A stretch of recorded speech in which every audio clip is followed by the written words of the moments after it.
gentlemen, may I have your attention, please? Good evening. You're listening to Straight Talk with Dean and Mark. We thank you for tuning in and hope you enjoy another exciting episode of our show.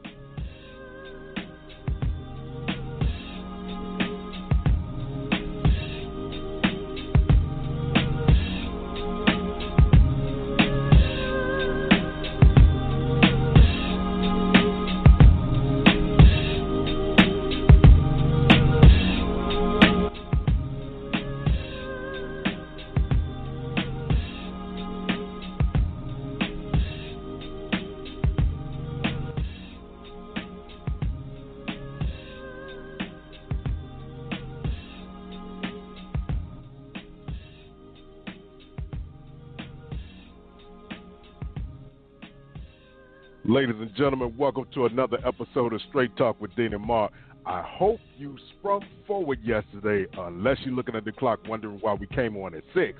But we are on 7 p.m. It is almost springtime, y'all, and we got to get this warm weather because up here, man, I'm telling you, it's a little too cold for March right now, but I look at it and say, you know what? It's soon coming. I can't complain. And that's the six-man Dean Geronimo. I'm here in the studio, and I've got a couple of things of news I'm just trying to wrap my head around. And this weekend, video was leaked with Kirk Franklin. And those of you who know Kirk Franklin, he's a gospel singer, Grammy Award-winning gospel performer. He apologized after his adult son posted audio on social media for the famed songwriter and choir director hurling profanity during an argument. Now, Franklin was also well known for hosting BET's reality singing competition Sunday Best, posted a video apology over the weekend on his verified Twitter account. Now, many of you know that I have an older son named Carrion Franklin. In May, he'll be 33, the 51-year-old musician said. For many years, we have had a toxic relationship with him as a family. The younger Franklin posted a video of audio phone call with his father on Instagram, writing, "This is why I'm done. No father should speak to their children like this." The elder Franklin can be heard using expletives and insulting his son before appearing to hang up. Franklin said in his video apology that he and his family, including his son, have sought counseling to try to rectify this private family matter. "Recently, my son and I had an argument that he chose to record," Franklin said. "I felt extremely disrespected in that conversation and I lost my temper. And I said words that are not appropriate and I'm sincerely sorry to all of you. I sincerely apologize." Now, according to Franklin, during that conversation, he got their family therapist on the phone to try to help with the situation, though he says his son did not play that part of the conversation. "I'm not perfect," Franklin said. "I'm human, I'm going to make mistakes, and I'm trying to get it right. Please keep me and my family in your prayers." To that, I say, brother, parenting is not always going to be right. You're not always going to get it right, but there are some times when your children decide to be like Pete Rock and CL Smooth, I'll take you there. So, I mean, me personally, I understand the situation that you're in. They probably, hey, man, you got to go ahead and apologize. Man, you ain't got to apologize for nothing. To be honest, your son might need some of that old school raising. I mean, hell, it's an 18-year difference between the two of you. So you were young when you had him. But now the son believes he's entitled. And you know what? In all honesty, people take that one part of the thing, oh, it's a toxic relationship, it's this, it's that. He's wrong for telling his son that. No, he's not, because if he had punched a hole in his son's chest, I'd be standing right there supporting him. Y'all better raise your kids now, man, because it's some rogue law enforcement out here. Just wait to correct your son in a way that you're not going to be able to come back from. And then there's another problem. We're good at identifying problems, but we don't ever put solutions in. But you know what? Kirk Franklin, man, I support you, bro. And if you got to pile drive your son a couple of times for him to get out of that he's grown stage, because no matter how old you get, your parents are your parents. You better respect them. Like the Bible, you want to go to the Bible, it says, honor thy mother and thy father, that thy days may be long upon the land which the Lord thy God giveth thee. They don't say nothing about you having to be treated as a man. In fact, you better act like a man in order to be treated like a man. And that was a soft sucker move. So when he called you a bitch ass nigga, You actually proved them right. But never mind, I'm going to get off of that right now because you know what? I'm in the studio from NJ to NC with my right-hand man, Mark Lee. So, Mark, tell me what's good in your neck of the woods, my brother. I don't know. I hear that you on a soapbox, and that's a good thing to be on and everything. And you got a right to be on that because as you were saying that and everything, I was thinking about the fact that, well, one, it's a little bit cloudy in North Carolina. I think we're expecting some rain tomorrow because we were having some serious summer-like weather there for a minute, or at least spring-like weather. But definitely It was a little bit on the warmer side, but it was definitely cooler today. So, the weather was a little bit cooler. Folks over here in Durham are trying to deal with a couple of things going on that have shocked them and everything. One being that, for the first time since 1995, you heard me correctly, I said 1995, Duke is not in the NCAA tournament. Wow. I know they were not there last year because nobody was there because there was not a tournament, but definitely since the first time since 1995, there is not a Duke team. Now, there is a Carolina team, and they're a low seed, and that's a rarity as well. I think they're like a 8, and they're going up against Wisconsin, which is a 9, which ironically, both of those teams lost to my alma mater, and my alma mater had a losing record this year, but they managed to beat both Wisconsin and Carolina. So two teams that my alma mater beat will be playing each other to play a number 1 seed. So whoever wins that will play one of the number 1 seeds. I forget which one it is, and they'll probably get bounced with the winner will by that number 1. But that's what's going on. And then recently, because, folks, and this comes back to what you're talking about parenting and, being responsible.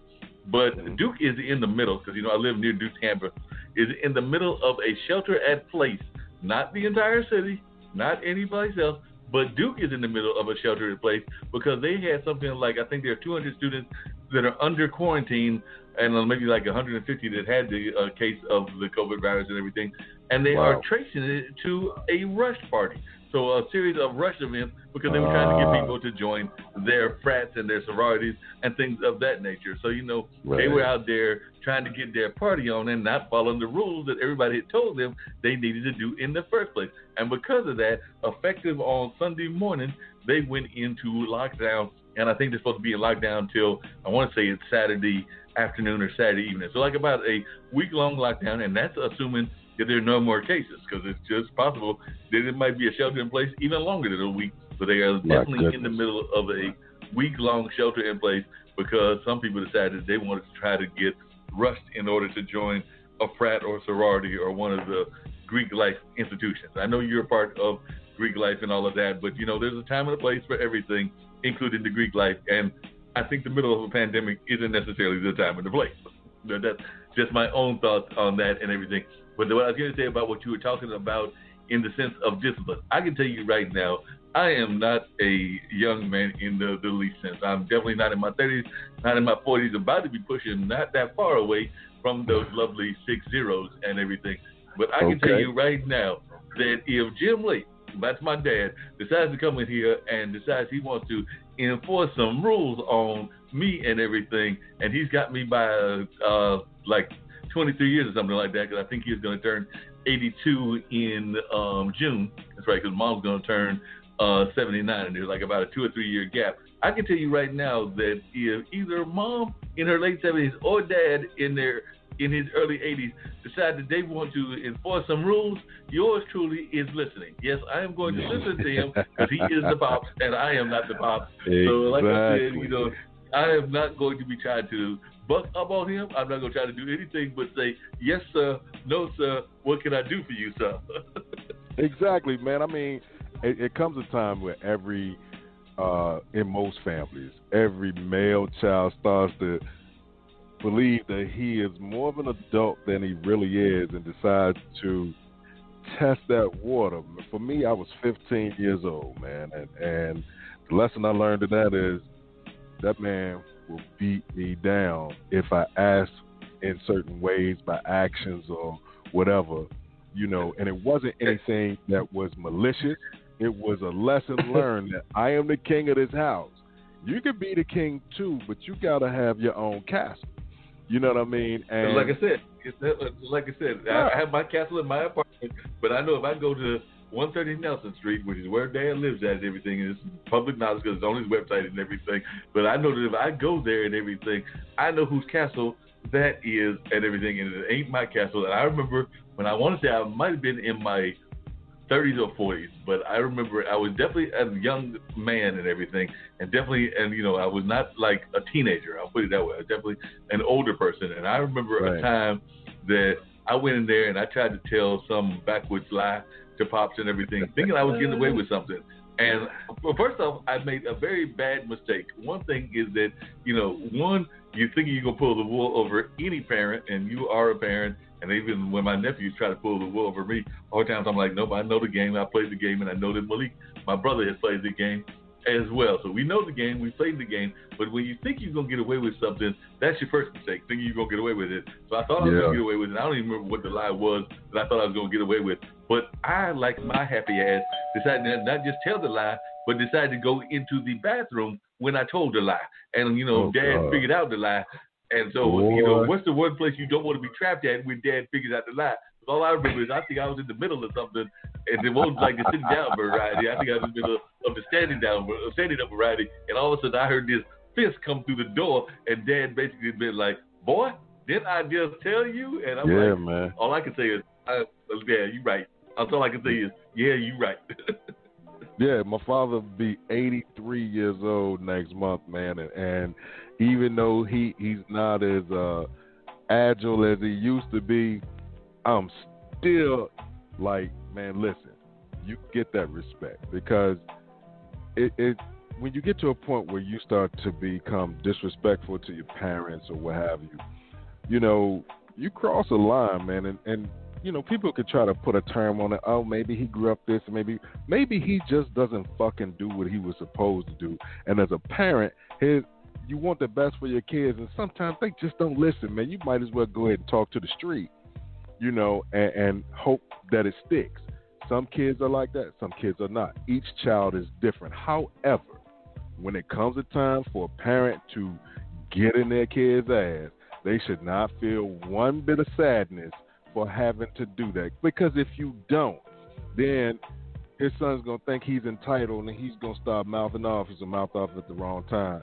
And God forbid there's a rogue law enforcement officer standing right there telling him, "Sir, I need you to be quiet." And when he doesn't, knock all his teeth out his mouth. Now we have another issue. Everybody's going to want to cry and scream on the hills rather than going back, or they'll say, well, where was his father?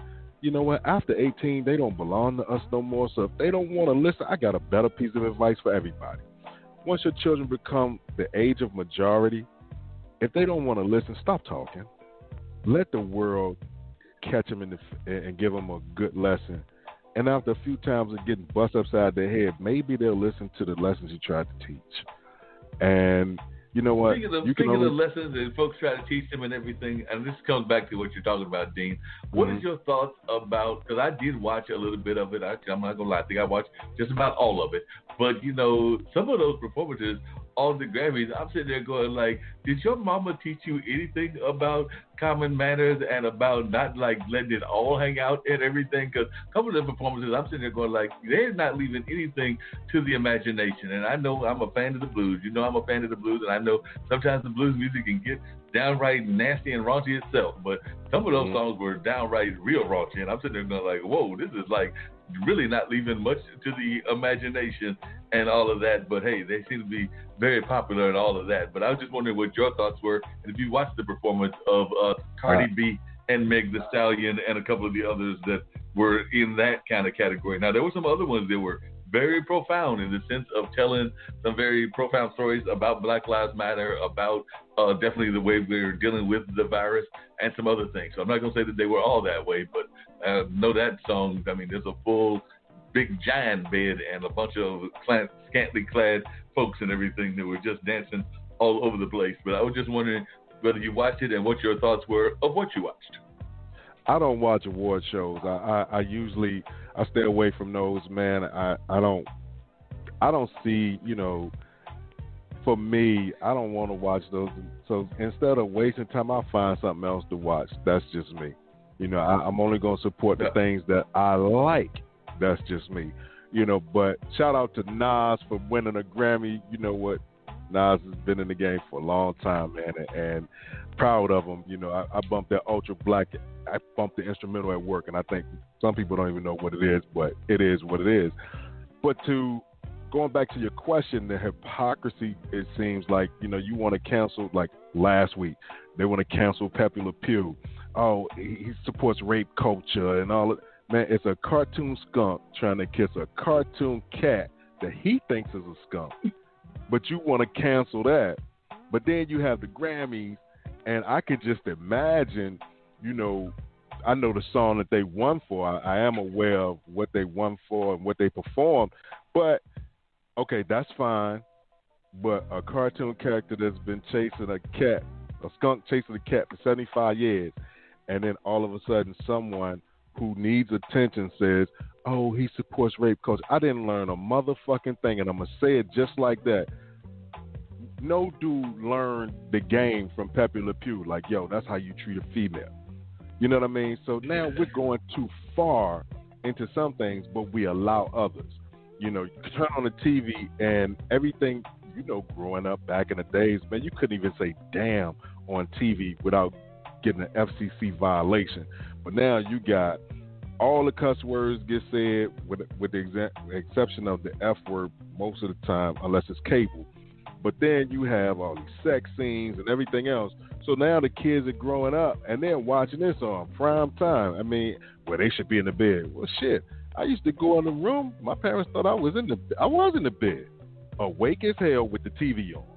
But one thing that they didn't expose us to, and I'm talking about not only our parents, but the industry as well, did not expose us to all of those external things where now it's just open. So now sex sells. Might as well go ahead and legalize prostitution, dog. You know what I mean? You got it on everything else. You know, so we have to learn to balance. We don't know how to balance. We know how to argue. We know how to point out what's wrong, but no one wants to give up a solution to make it right. So, you know, hey, it's going to be like that. For those who love the Grammy Awards, hey, man, do your thing, you know. But for me, let me read the recap. I don't need to see any of the performances. I got this music that I like on my YouTube music, dog, and I get it in every day. So, you know, I'm good with that.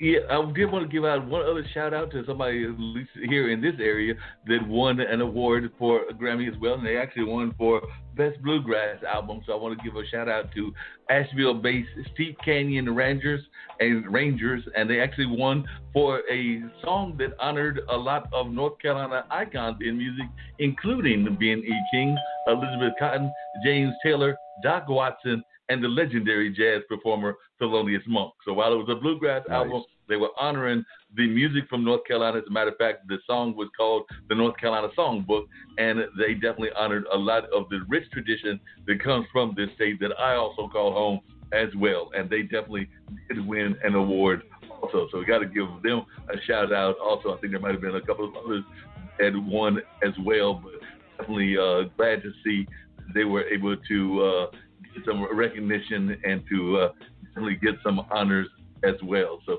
that's just good news from our North Carolina front. And like I said, it was honoring some things right here in the North Carolina area as well. So definitely glad to see that that Grammy nomination. As a matter of fact, I don't think that they actually won it now that I think about it, but they did get the nomination and all. But definitely just great to see them get the local honorees.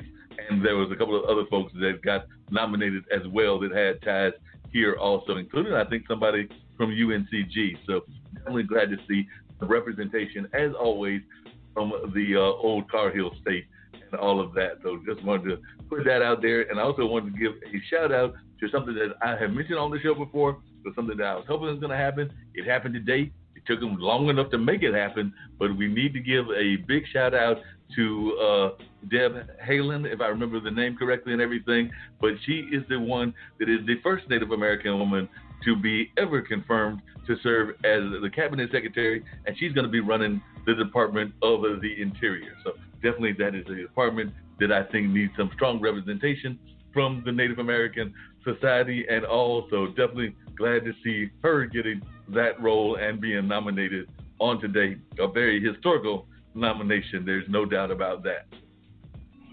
Indeed. Now, we got a guest standing by the door, man. I'm about to open the door and find out who's here. So let's see who's at the door.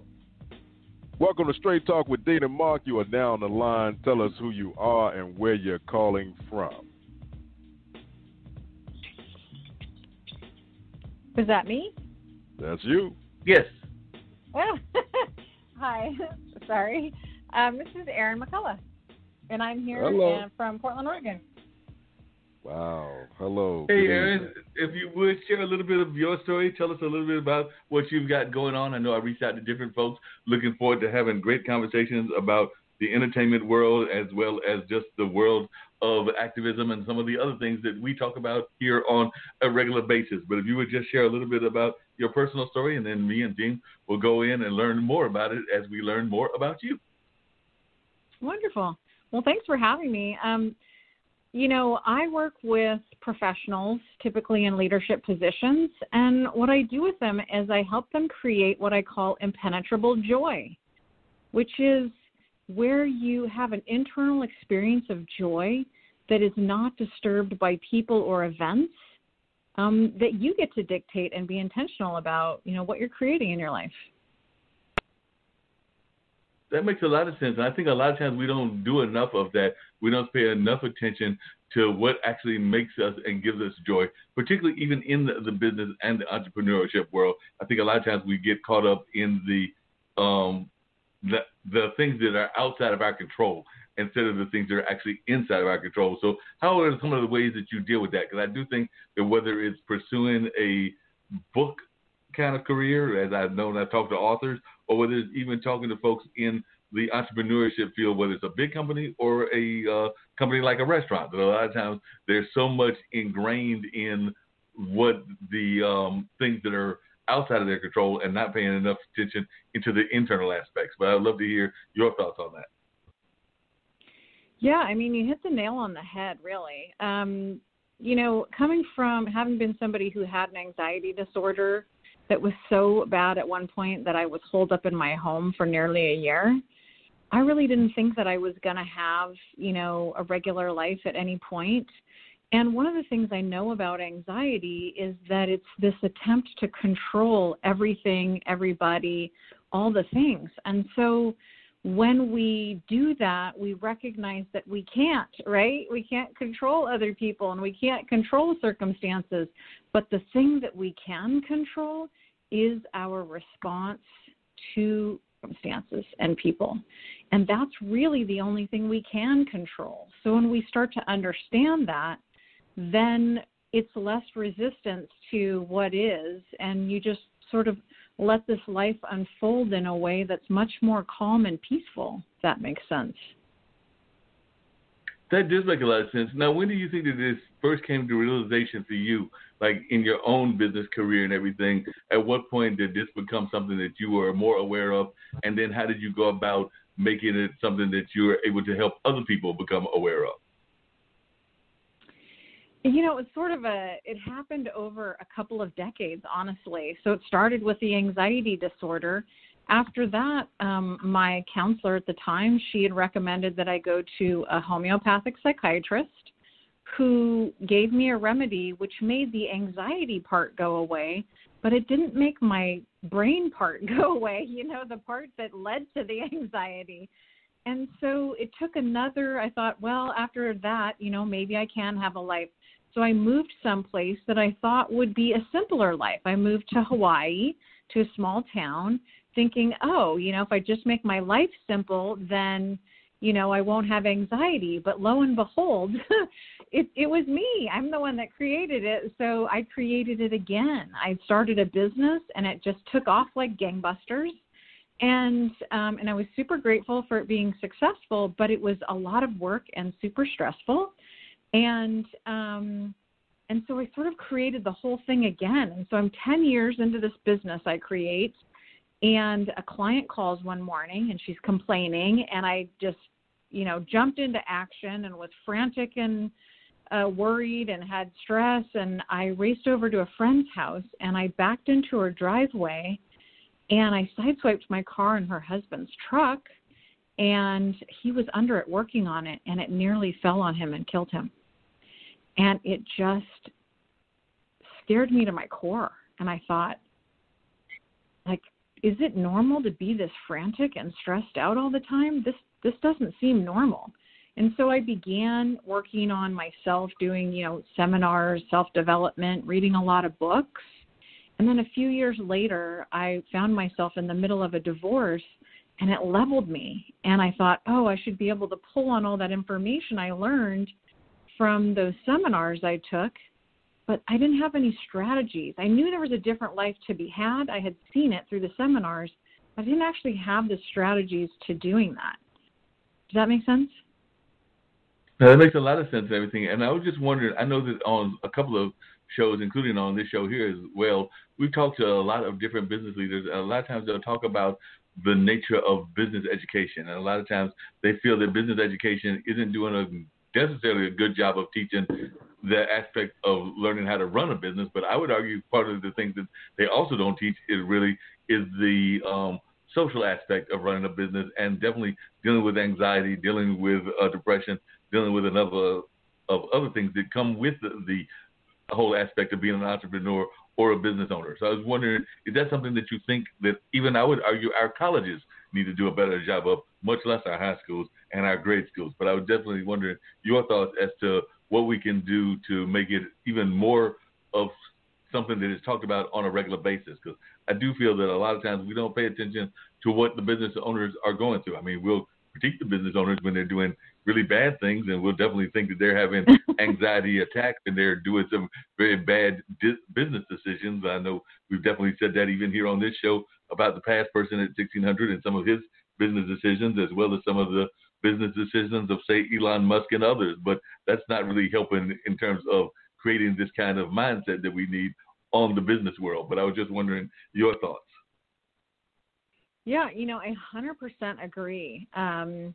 It would be nice if there was a Business 101 class where it explained not only the literal pieces in terms of, what you're responsible for in starting a business, but also, what does it take mentally to, hang in there when it feels like you're spinning your wheels or a customer complains. How do I deal with that in a way that makes sense and I don't, lose myself in my business, which is a common issue for a lot of entrepreneurs, is being, so wrapped up in their business that they've lost track of why they even started or what the service they're really even providing is anymore.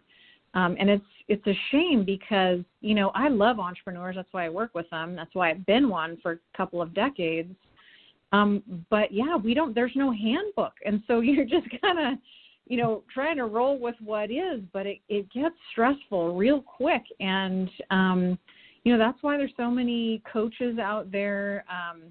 Part of the issue though is that, if you're an entrepreneur, if you decide you want to start your own business, you're a highly capable individual. That's why you're doing that. And sometimes it's hard for them to reach out and go, hey, I need a little help here. I'm not quite sure how to do this, that, or the other thing, or how to really manage or navigate these different things. Because in the beginning, when you start a business, you are like 100% all the things, right? You're the bookkeeper and the salesperson and the service person, and I mean literally all the things until you get it up and running and can have some help. And so recognizing that that's temporary, things like that, that's why it's important to have coaches helping people with those sorts of things. No, yeah, I definitely think coaches are vital, and I'd love to hear your thoughts as to why you think coaches are vital. But I had the pleasure earlier today on one of the streaming podcasts of talking to an author, and this author is actually very much very open about the fact that they are bipolar, but they don't let that stop them from having a positive attitude about their business, which of course is being both an author and a author coach, because they actually are coaching other authors as well. So I was just wondering, because I sometimes think that sometimes you need to have an element of like something that's tugging against you, like a force that's I won't say a negative force, but like a negative force to some degree and everything in order to even be a success. And I know that you talk about the fact that you went through anxiety disorder. Just talk about this person that went through the bipolar and everything. But I do sometimes wonder, and I've heard this even from performers, that sometimes you need that element of something that's going to actually help drive you. That's some people might consider a negative force. But I'm just wondering, do you think that you need some sort of tug to go with the pull, for lack of a better term? Yeah, I mean, I think I know what you're asking. Obviously I work with people with anxiety a lot because I understand what it's like to be that laden with anxiety. And I also work with entrepreneurs because I understand like how difficult it is to be an entrepreneur. I think it's pretty tough to coach or lead somebody down a path that you haven't already been on, and that's why, people, they go through that, they have that crisis or, the impetus to moving in a direction and recognizing that, man, it would have been nice if I had somebody that could help me through that. Maybe I can be that person. And it also serves a human need, which is we love to help others as humans. Right. Like that's one of the needs that we just love to do is to be of service to others. And so it's kind of the double whammy. Like you get to really guide somebody down the thing that you wished you had somebody help you through, and then you get to be of service as well, which is, is a beautiful thing. And I guess what I was trying to ask it in a more concrete kind of way is that it seems that a lot of people, when they're being successful, the trauma has kind of, whatever the trauma is, has driven their success. We think about they say that definitely Newton had some issues and some trauma. Definitely Van Gogh did out of the arts world. And definitely we've known quite a few business leaders. I mean, they said Bill Gates, I think, dropped out of school before he had the kind of success that he has had and everything. So I was wondering, that's where I was kind of going with that question, is do you think that it's necessary to have trauma in order to be a success? I think it helps. I mean, if you've been sitting in your home your whole life and you haven't had any experiences, it's kind of hard to, you're kind of starting from scratch. I don't think anybody has that. I mean, even when we look at people who are super successful and they look like they have it all together or whatever, like we're all here with challenges. I mean, that's the point. Like we're here literally to evolve through our specific challenges. So, I mean, is it the thing that pushes people? It doesn't push me anymore because I don't see success the same way as I used to. I used to think that was a monetary goal. I used to think it was a status thing or an achievement piece. And now I don't think those ways. So it's less concrete than before. But I think that, there are some basic human needs that do drive, like the need to be in service and to share like who we are and be of value to other people. Like those things are what drive me now. But I hear what you're saying, and I think that is the case for a lot of people, that those things drive them. Yeah, that makes a lot of sense. What are some of the big mistakes that you think as a mentor to business owners that you are still surprised that business owners are making in the 21st century? We are in the year 2021, and I was just wondering, what are some of the mistakes that even to this day shock you when you do your coaching and your mentoring, that you can't believe that they're still having issues with this? I know that one of the things that I'm oftentimes surprised is the folks that want to start a business and don't have the very basic thing that I think all businesses need if they're going to start off, which is a business plan. Or they think that they're supposed to get the investment without at least having some sort of pitch plan, meaning they're going to pitch to an investor and things of that nature. But I was just wondering, what are some of the things that have surprised you that folks don't have already in place? Well, I'll say, that I noticed it's, with this information age that we're in, there's just so much information. So it's challenging for people who are starting out that have never, first of all, aren't self-directed, and secondly, never been in a leadership position to start a business. The biggest issue I see, especially with people who are just starting out, is that there's so much to do and so many different directions you could go that it gets challenging to focus on one thing. I mean, I had a client the other day. I explained to her what I thought she should do in order to create some clientele, and she did it, and she got results. And then when I saw her the next time, I said, how did that go? And did you go to and, do it again to repeat those steps? And she was like, well, no, I didn't. I thought I would do this other thing, this social media thing, or this other, advertising thing. And I was like, I mean, it's just like anything else. Like, you got the result you wanted, so stick with the plan, and that's, I think sometimes, well, I see it a lot with entrepreneurs, is that they come up with something that works. They come up with a sales process that works or a marketing process that works, and then they don't repeat it because they saw something else or somebody else got their attention about something. And I think that happens all the time. And so just focusing in on one or two things that you could do and just be consistent at that are creating some results, it just takes time. Social media, like, there's this illusion that, like, digital marketing is this overnight thing, and it's not. It takes time, effort, and consistency to get followers, to get people to engage with you, to do email lists, to, send out newsletters. All these things take time, and they are not these overnight successes. It's just that we see the success at the end point. We don't see all of the hard work it took to get there. And so I think it's kind of this illusion that people end up kind of buying into, if that makes sense. That makes a lot of sense. And I know one of the things that you talk about on your website and everything, and I know that that's something that we've oftentimes talked about on this show. I know that in my mind, Dean's done a great job of it, because he does work with his job in corrections, as well as, of course, has a successful relationship with his wife.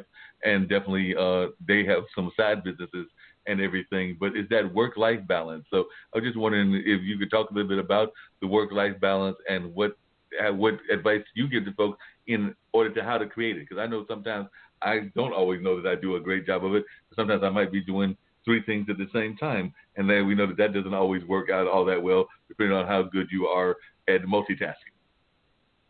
Yeah. And most people are not good at it, even when they say they are, because obviously you're focused and you're distracted, right? Right. Work, this has kind of been my beef lately, to be honest. So we have a 24-hour day, right? 8 of it we're supposed to be hopefully sleeping, 6 to 8 maybe, whatever, right? So that's 1/3 of it gone. The other third is working. Like, we're supposed to work 8 hours a day. This is faulty. And then the other 8 hours, we're supposed to cram every other aspect of our life into those 8 hours. And it really doesn't end up being 8 hours, especially if you commute or do any of these other things. So you're really looking at 6 maybe, plus you got to make dinner and you got to do all the logistical things, right? So it's like, obviously out of the gate, we're already unbalanced, right? We're 1/3 sleeping. Yeah. 1/3 working, and the other third either, doing logistical things and not spending quality time with family, friends, or for that matter, as adults, we just don't have enough fun. We just don't, I don't consider exercise. I mean, that should be a part of your day too. And that's not fun. I mean, it is kind of fun, but it's not relaxing. And so I propose a different kind of work week. My work week looks significantly different. First, if you're going to I would love to hear about your work week, definitely. But one thing I was going to ask you is, and it may even tie into your work week, is I know that a lot of times, because you mentioned the car, you'll see the people. I don't drive. I do mass transit. When, of course, I've not been doing much of that lately in the sense of catching the bus and everything because of the coronavirus. And I'm actually doing my current job able to do it from home and everything. But I know that when I've gone on the bus or been friends' cars and everything, they might have the headset on, and the headset might be something that's work-related or something that's study-related. So in that case, you really are doing 2 things at the same time. I don't know, like you just said earlier, that you're doing them that effectively. Hopefully you're not, swerving off the road and causing any accidents. But if you're doing that and you're also listening to things on the headset about your work, aren't you somewhat distracted by what you're listening to while you're driving to work? And I think that we see that quite often and everything. So what would be your idea? Because I know that sometimes people have even proposed the 4-3 work week, which means 4 days work, 3 days of a weekend. I know that I've heard people propose things similar to like what Latin American countries do, which is a longer siesta time or lunch time and everything. Because a lot of times I find that our lunch breaks, and I don't know how it is in the West Coast where you are, but I know sometimes the lunch breaks are very short. So, for example, when I was going into the office, I think we had a 45 or 50-minute lunch, and it was going to take me, and I just told you that I walked, it was going to take me 5 to 10 minutes to get to the restaurant. It's assuming I'm going to eat out and everything. Hopefully the order takes 10 to 15 minutes. That's 30 minutes of the 50 gone right there. So basically I've got a 15-minute break. Yeah. Yeah, no, I mean, I want to lead the charge on creating what work looks like. I think, after all this coronavirus stuff and people working from home, I think businesses are starting to realize that, first of all, their employees were certainly more effective at home and efficient. That was across the board what they found based on some of the studies I've seen. And I think the work is going to become more project-based. It's going to be less about how many hours are you working and more about here's this project, here's what's expected of you, and here's when it's due. And I think that's the way to go, honestly, because the reality is even if you show up to a job and you clock in and clock out after 8 hours, you're not focused 100% after 8 hours. Like when I'm working with my clients, I'm showing them how to get into a flow state so that they can be super efficient, super effective, totally focused, and get things done. I mean, everybody knows what that's like. You've had that moment, or right when you're about to go out of town, you've got this huge list of things that need to happen before you leave town. Like that kind of efficient, effective, focused work. And that doesn't take 8 hours. In fact, if somebody was able to do that for 8 hours, that would be incredible. But much more effective when we're in the right headspace. We've created the right environment. And so, I propose that, the work day look like 4 or 5 hours, and then everything else can fit into the, 10, 11 hours the rest of your life, right? That's, socializing with your family or friends, doing activities that are conducive to health, those sorts of things. That makes much more sense to me than 8 hours wasting away somewhere and not being in a efficient, focused mode. Now, what would you say to somebody that was in, and Dean may want to jump in on what I'm going to ask and everything because I'm going to use him as an example, but what would you say to somebody that's in a structured environment? Because Dean works as a officer within the correction system, so that's a very structured environment. I could also use a hospital as an environment that can be very structured, because what you're describing is something that we can definitely see in some of these more creative entrepreneurship communities, because they've been doing this now for a while, whether it was Red Hat or whether it was even kind of what Google was doing and a couple of these more tech startups. But then you've got things like a prison or like a hospital that are very much structured. I mean, the whole work environment is structured for not just the inmates, but also for the people that are working in there in the sense of the prisons. And I would argue the same for the hospital. So how would your proposal work in a more structured environment similar to what Dean's environment is? And Dean, if I'm describing the environment wrong, please correct me. Yeah, I mean, I think you've got to, get some of these employers to recognize that people aren't as focused when they're doing the same activities for a long period of time. So if that means adding, like when I go into companies and I work with them to get more efficient and have better production, I'm sitting down asking people about who they are as people, because the number one value is people, right? They're the number one thing that gets your business continuing to run, because you can't do all the things yourself. And so recognizing when people are acknowledged and know that they are of value, so that's hugely important. The other piece is giving them creative license and also treating teams like a team. So even though my job title is this thing and it has this scope of work, if there are things on that scope of work that you just distaste and do not like doing, guess what? That person doesn't do those things well, and that's why you function as a team, and so you put those up for bid. So if, there are things where you're just like, I just hate this piece of my scope of work, then you put it up to bid for your team and you say, does anybody not have an issue with this particular function and would be glad to take it on? Great. And so, instead of shaping it like, this person has to do all these activities, when you treat them like a team and you show them they have value and you get them doing the things that they like and are good at, guess what? Production goes way up, morale goes way up. And so in terms of reworking that 8-hour day, it would look like I suggested before, project-based, but when you are in a situation where you can't do project-based, then it would look like different activities, significantly different. Because doing the same thing over and over again not only makes it ripe for mistakes, but it's boredom. We don't, especially in healthcare or where people need to really show up for other people, we can't have people being bored, because then mistakes get made and, people can get hurt or, perish, and that's not okay. And so, moving around, doing different activities, and also something that you suggested I think is really important is having enough breaks that are meaningful enough, not a 15-minute every hour or whatever it is, 2 hours or whatever the thing is, maybe having a more meaningful break, mid-shift, so that you can really regroup, you could, if you had something on the side, you could go and do it, or you could go run errands, or you could change your environment so that you can come back with fresh set of eyes and energy.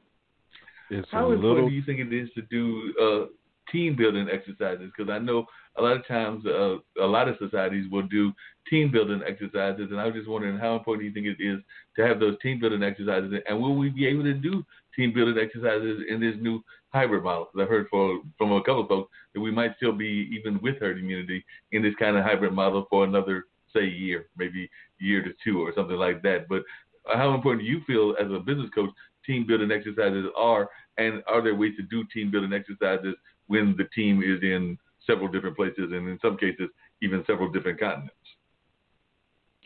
Yeah, I mean, we've had to adjust some of the way that, I execute some of these team building exercises. Obviously, a lot of them are happening on Zoom, and there are ways to get people engaged even through, distance. But ultimately, like I said before, the number one thing that every human wants is to be valued and know that they matter and that their voice matters. And you can still do that without being, person to person or even one-on-one. That's just being a human and having a human touch and recognizing as a leader that if I value these people, they will remain loyal. And if we, instead of looking at the old structure, obviously leadership is top down, but I never led any of my employees or businesses that way. I was definitely the boss, but it was less about, I'm up here, you're down there. It was more about a horizontal, right? It was more of a line. It was like, I have these tasks, you have these tasks, this is how this whole thing works. And transparency is huge with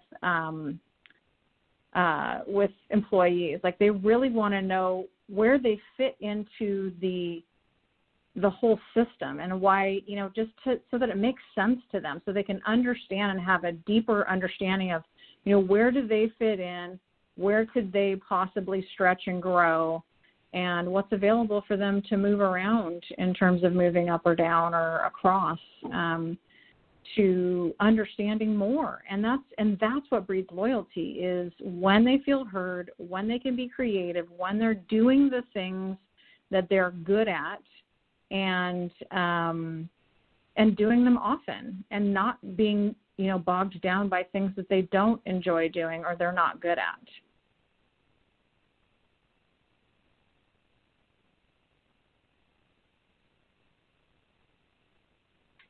All right. One of the other questions I was going to ask you really quickly is, you had also talked about within your conversation about having a no-fail way to start your day and everything. And I'm oftentimes fascinated when people have a no-fail way to do things. So what is a no-fail way to start the day as a win? So I'm wondering what you're thinking about. And you also say that there's ways that you suggest to your clients that they turn a bad day around. Yeah, so one of the things that I always teach my clients is about a visualization process. We've heard of visualization through, like, athletes use it all the time. Michael Phelps, Tiger Woods, Michael Jordan. Like, they saw all of their greatest efforts from, seeing it in their mind first. And so when I work with a client, one of the first things we do after I ask them to get rid of the story that's been running their life of all the bad things that have happened, we create a new story of what we'd like. And it looks like the day in the life of all the things you ever wanted. And so I have them write out everything they ever wanted, from morning to evening, very first of the day to end of the day.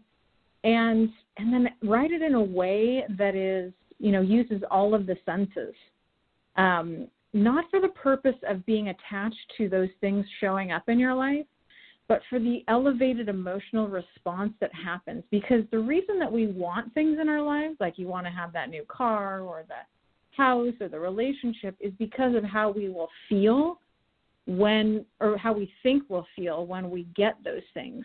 And so I help you create that experience as though you already have them, so that you can have that elevated experience, like, right out of the gate every single morning. So that's how you start your day, no fail way. Like, I'm so into my morning visualizations that I literally have tears of joy, like, rolling down my face. Like, that's how invested I am in that. And that's where I found my joy, was in that process. Now, the cultivation of the joy, which is what you were asking about in terms of how do I turn a day around, that requires, a whole host of strategies that I help people recognize. First, starting with having awareness when you're having emotions that are bringing you down or making you feel like, this day is sideways and, all these things aren't working out. Understanding how the mind works and how to disrupt these habitual thinking patterns that we often will have is one of the first ways to turn your day around, is to recognize, oh, I've had this thinking pattern before. Often what will happen is one bad thing will happen, and instead of just shaking it off, we'll go down that path of, oh, this happened, and then there's this other thing that's not working out, and then this other thing that's not working out. So then we pile on to that bad day. And I teach people how to stop their brain from doing that habitual, one bad thing happens and then everything's bad, to one bad thing happens, let me elevate my emotions so that I can move on and continue to be efficient and effective. Yeah, that makes a lot of sense, and I wish more and more people would do that and everything. One of the other things that I know that you were doing in addition to your leadership was you also had another organization that you were part of. And it kind of comes back to the conversation that me and Dean were having at the beginning of the show, where we were talking about the children and how they need some leadership skills as well. And I know that you've got this foundation that you've been having now, it looks like for almost 9 years, called I love the title of it, by the way, the Love and Peace Foundation. So I would love if you could talk a little bit about that as well, because just the way that the foundation was created, it sounds like it was a very interesting story as to its creation. Yeah, it's so interesting. So how it started was I was attending the seminar, and they said, before you attend the seminar, you need to come up with a goal and complete it by the time the seminar happens. And I chose to do a food drive. And I thought, I think I had like a week or 10 days to come up. And I said, I'll collect, 500 cans of food in a week. I just thought I would just hit up all my friends and say, hey, I'm doing this food drive.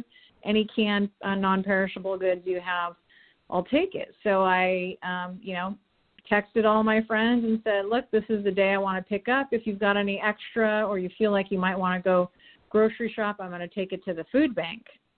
Because it's always been in my mind, I just could not wrap my head around the fact that some people do not have food to eat. When I know for a fact that this country makes enough food for everybody to have food to eat. So there's obviously a distribution issue and some other underlying issues that needed to be attended to.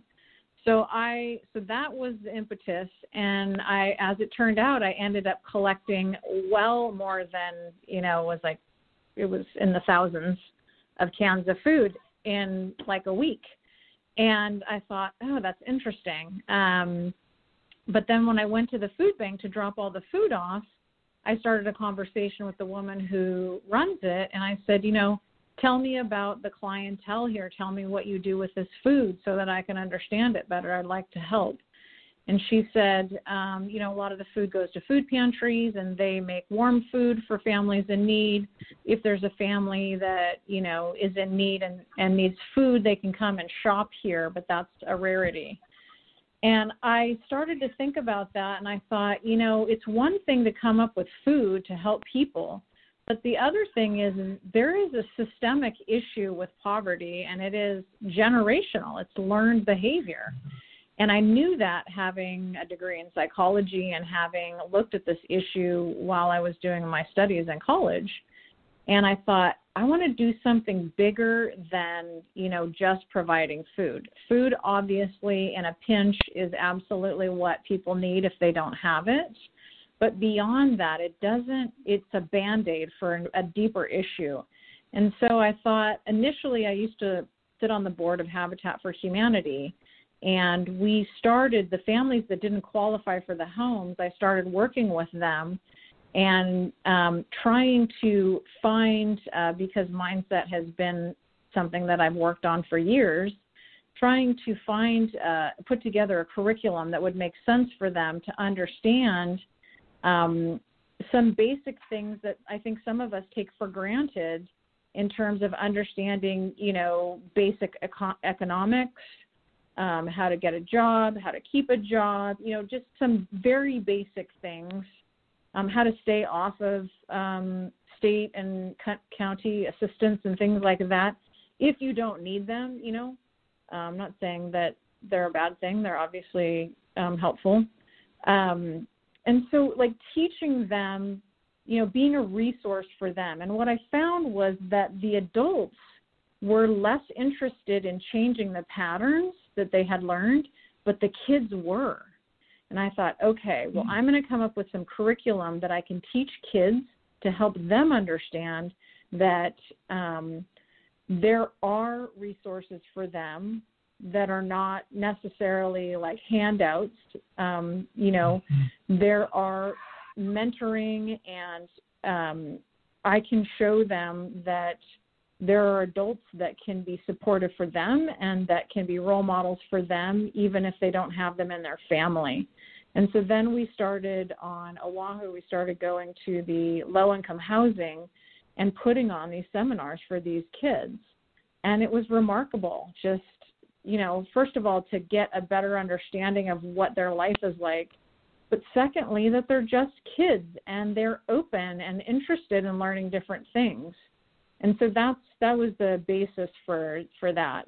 And now I've just moved to Portland, and I took a couple of years off just to establish my new business, but I've gathered a group of some very powerful women, and we are reshaping the mission, and we're going to go ahead and start to teach kids again, specifically minority underserved youth. Yeah, it's definitely a needed thing, and you're right about the impact needed in terms of our society, because I'm oftentimes shocked at the fact that we still have folks that don't have enough food. And I was also recently on another podcast, and they were talking about the fact that we still have folks that are homeless, even though there are enough houses and enough living spaces for us to house everybody with what's already been built. We don't have to build more, even though they're constantly building more, not just here in Durham, North Carolina, but around the country and around the world. But we actually have enough with what's already been built, because there are a number of apartments that are sitting empty as well. So if anybody's working on plans to help with that, and I was actually talking to somebody that I think is doing something out of Switzerland with tiny homes to try to help that in definitely in some of the rural African countries and some of the other parts of the world. So anytime that we've got folks that are using leadership to tackle social justice and all of that. So as a business person, how important do you think it is for our business leaders to also make it part of their mission to do things socially responsible? I know that that's been a conversation that a lot of folks have had with business, and even as I look at your business model, it seems like you're very much about trying to make sure that folks have that work-life balance. Part of that balance also seems to be making sure that they are doing good for the overall society and not just for their personal good. Or am I misreading kind of your statements and goals? No, 100%. I mean, I have always felt that I've lived a blessed life, and to whom much is given, much is expected. And I've tried to live up to that. You know, have I always? Maybe not. Certainly not in my 20s. But as I aged, I recognized that, you know, there is plenty that I can give, and I can give in different ways. It doesn't have to look like monetary. It can look like time or resource, or, you know, something that I'm not using can be recycled and somebody else can and get some, you know, joy from it. I think we spend so much time trying to figure out how we're different from each other. Then you have something like, I mean, you talk about the coronavirus, like that leveled the playing field.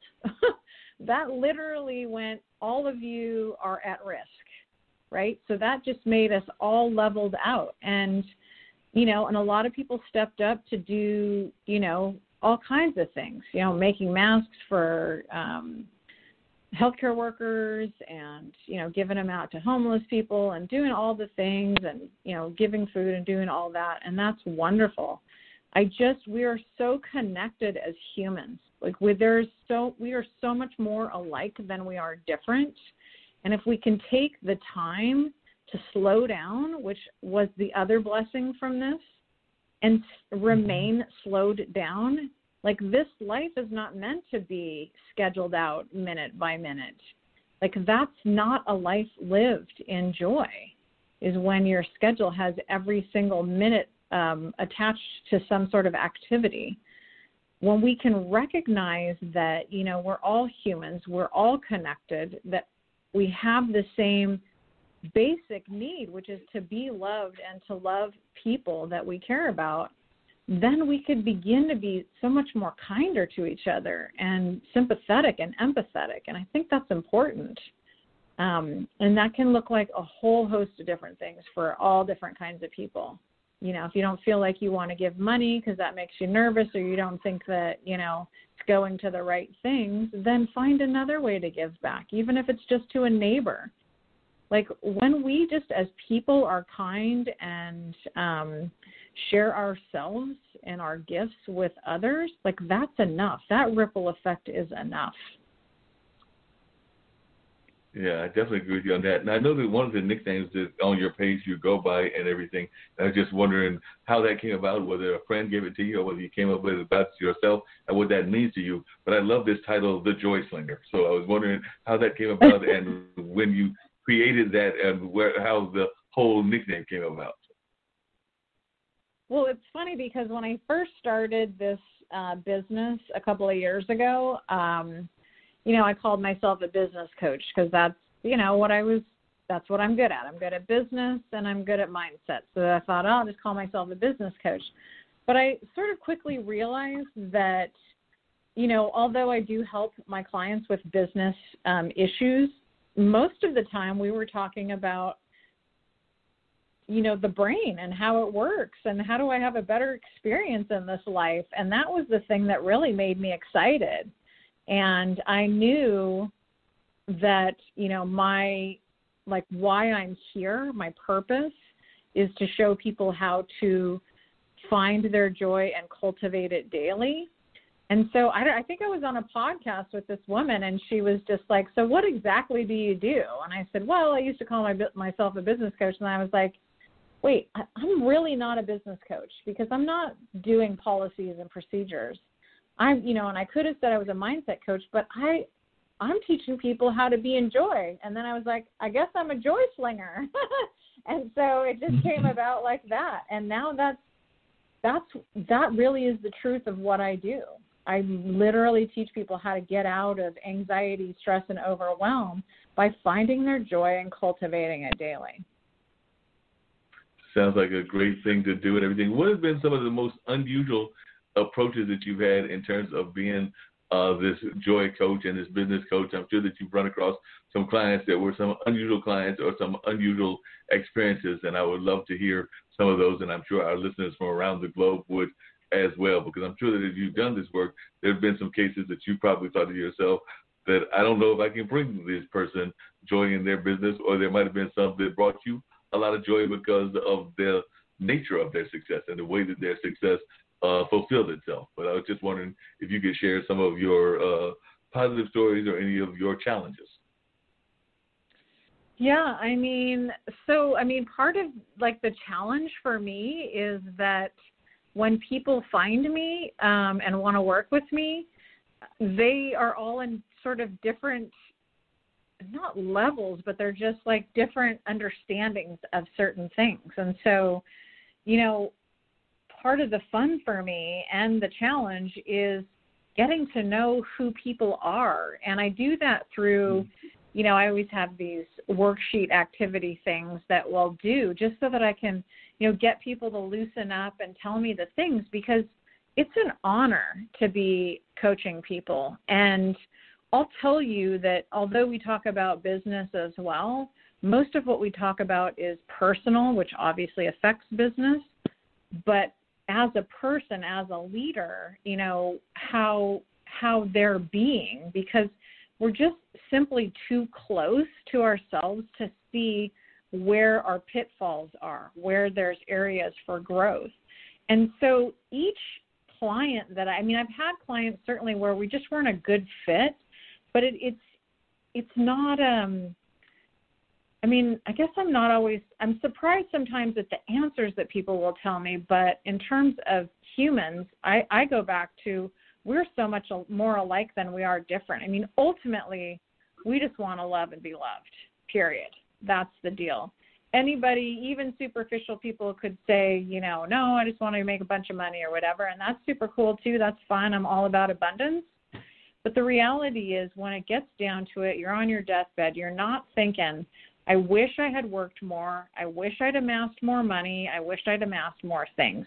You're thinking, I wish I'd had deeper, meaningful relationships with people, and especially the ones that I love, and spent more time and put more energy and effort into creating memories with those people.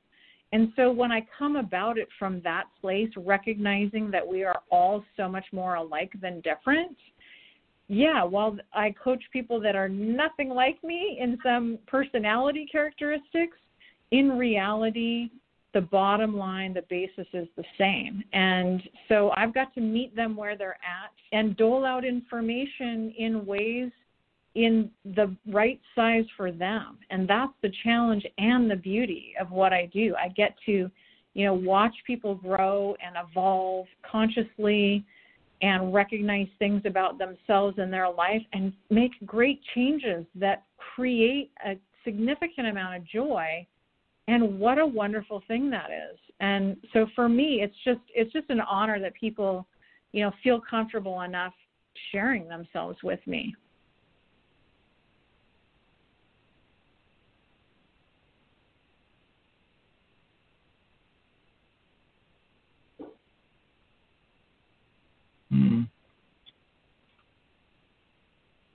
Cool. So, Dean, Mm-hmm. you still with us? I'm still here. Coach, so what are your thoughts about the leadership coach and what she's got going on? I was definitely thinking that she's got some really interesting ideas, but I wanted to hear from you and some of your thoughts. Well, it's a little different in corrections where some days are monotonous because of the work that we do, and we're, responsible for the security, custody, and attempt to assist with rehabilitation. Some days, if you're down in those units, are exactly the same. And there's no, once you get out of the units, there are other areas where you can work in that are, pique your interest or whatever you're interested in doing. Then you can go to a specialized unit. Like, for instance, when I started direct care in the units with the offenders, and then I went to the work release program. And from the work release program, then I went to the training department. And then I left Virginia, came to New Jersey, and, started in the social services department where we do the offender programming. We have 6 core programs to assist with things like anger management, cognitive behavioral therapy, family reunification, employment readiness, reentry preparation. So now it's a little bit different. I'm not, saying, hey, it's time to get up, it's time to do this or this. Now we are presenting information to individuals and also having dialogue with them because they have questions. Things have changed since they first were incarcerated. They're about to leave incarceration and go back to the community, and being able to assist them with getting their birth certificates, their social security cards, their motor vehicle IDs, and any general assistance, ACA coverage, and all of those things. So now we're helping them to do certain things, but that's the area in which I work. And then there are other areas that, other people may work in that deal with different things. Halfway houses, classification, all kinds of different, things that you can do. So it is, and you look at your staff and you say, hey, some people are good at certain things. Some people may need to do something else. There's some who are good at everything. But then in order to be an effective leader, you have to look at, what strengths your staff has, who's better at this than others, and some people are good at, organization and statistical data, and others are more personable and able to interact with the social services department statewide, the facilitators of the programs. So you have to play on those strengths to find out, like was said, you can't just say do this and walk off. Because once you say do this and walk off, if there is no interest in that work, then it does become one of those things where everything that you ask to do, then you have to deal with, why do I have to do this? We always are being asked to do something. You're pulling me this way, that way, and the other way. When in reality, it's not, but it's the perception that they have. And when you talk about a team, no one person can put everything on their back. They can, but they'll burn themselves out or stroke themselves out, or, and best believe if you leave this world, they'll send condolences to your family, but pretty soon the work still has to get done. So, hey, look, we have to put this posting out because we need to fill this position because we have this work that needs to get done and we need somebody to do it. So you have to mix all of those things up, and it's like a big bowl of gumbo. And, saying thank you to individuals for jobs well done is not a bad thing at all. For some people, it is a foreign concept.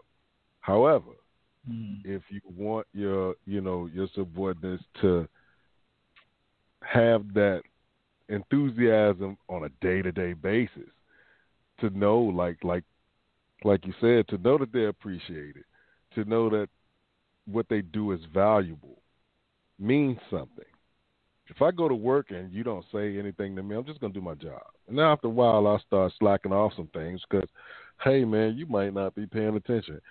All you want me to do is to do my job. So I'll do the bare minimum, get my check, and go about my way. But if I know that what I'm doing, even in the thankless jobs such as the professional corrections, to know that what I do makes a difference and to be reminded of that not only by, seeing the offenders leave incarceration and not come back, but to also have supervisors and subordinates that say, you know what, let's get this work done. So now when everybody's saying, hey, y'all, let's do this, it makes it a lot easier because the pull is not just one or two people. Everyone is pulling in the same direction. It takes some people a little longer to see the bigger picture because folks are used to looking at what's right in front of them and not paying attention to there's something greater than what's happening directly in front of you behind that. But once you get everyone to see the big picture, or at least to understand what the big picture is, then at that point, you have a little something there. And then the job, the job then becomes tricky because as a leader, your job is to help them get to the next level. So you may lose some people, but in a good way. They didn't quit. They weren't terminated. So now they've been promoted, and you get new folks. So now you get to start all over again, but you have to. That enthusiasm has to be infectious, so that whoever comes in, they come along, and it's a group trip, not just a point. Go here, go there, because a boss will tell you, go over here, do this, do that. A leader will say, come on, let's go together, so just my thought. No, that makes a lot of sense. And Erin, that actually brings up an interesting question because I was actually on another podcast on the World Economic Forum. I think they're out of Malaysia, if I remember correctly. It's a streaming podcast that a friend of mine does and everything earlier today. And we were talking about employee-owned companies. And part of the reason that one of the gentlemen felt that those were popular, at least they were popular before the virus and everything, was because the owners, because they own part of the company, have a more vested interest in the company, and therefore they might be more willing to do things for the company because that's giving them some sort of financial benefit as well. So like I said, they have a vested interest within the company. So as a coach, what is your thought about employee-owned companies, and do you think that that's a wave of the future that we're going to see more of? Like I know that definitely I think there have been a couple of companies that have been in the fast food chain and definitely in some other chains that have been employee-owned or at least partially employee-owned. But what are your thoughts as to whether this is going to be a new chain, a new trend or not a new trend that might see more development in the next 10 to 15 years? It's a great model. You got to make sure you got the right people involved, though. Just like the other gentleman was saying, you can get people involved that, show up for a short time and do the right thing or, complete the tasks and are, self-regulating. There's always going to be a couple of people that don't. And so that's the only challenge I see with the employee run is some people just aren't, self-regulating, I guess. They just, they aren't able to, like some people are just really good at being employees. You tell them what to do, they'll do it. They don't want to, they want to put extra time. They don't want to, do any of the extra things. They don't even really care why they're doing what they're doing. They just, come and go. So I think, that model is great if, if that motivates those people. Like if they have skin in the game, they get rewarded, then yeah, I think it would work great. I just, my hesitation would be that not everybody can fit into that model. No, that makes sense and everything. One of the things I was curious about is, as a coach, what do you do when you run across people that you realize have weaknesses? Like I know that I am not my organizational skills aren't always the greatest. As he says as he looks around his home office and sees all kinds of business cards and papers laying around and things of that nature. And definitely I can sometimes procrastinate when I don't need to be procrastinating. So when you find folks that recognize their weaknesses but don't necessarily address their weaknesses, as a coach, what are some of the things that you do in order to get them past those weaknesses? And I just gave you 2 examples of mine. Yeah, so in terms of individuals that I'm working with, one of the first things that we talk about is, why are you doing what you're doing? Like, why are you a business owner? Because I've run across and had clients that aren't good business owners. I mean, you can't be, if you are not, first of all, if you don't have a big enough why, you won't stay in business. And the why cannot be something like money or status, because those things they're not a big enough why. It has to be like affecting your community or your family, or like on a bigger scale, why am I doing what I'm doing, and why does it even matter? And you have to be able to answer that question every day when you're a business owner. You can't just, write a mission and then ditch the mission. You got to write the mission, and the mission has to mean so much. It has to be more pain of not doing it. And that's how dedicated you need to be in order to start a business, because if you don't, you'll quit. It's too hard. Yeah. It's, and then in terms of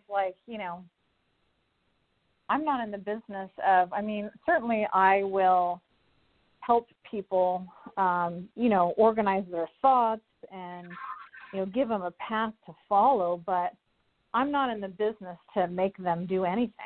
If you want to pay me what I charge to babysit you, that seems kind of ludicrous. You don't have a big enough why then,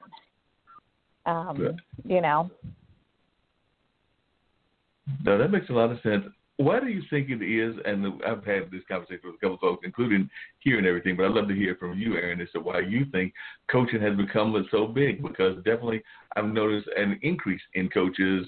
I know that there was a period definitely with the Oprah-type coaches that were out there for a while, so maybe 10 or 15 years ago, but I would argue definitely in the 21st century we're seeing even more coaches come out than in the past in terms of business coaches and some of the other offshoots of business coaches. I'm thinking like the health coaches, the wellness coaches, and a number of other kinds of coaches that are out there. But why do you think that we as a society, and a global society, are so big into coaches now as opposed to, say, 15, 20 years ago?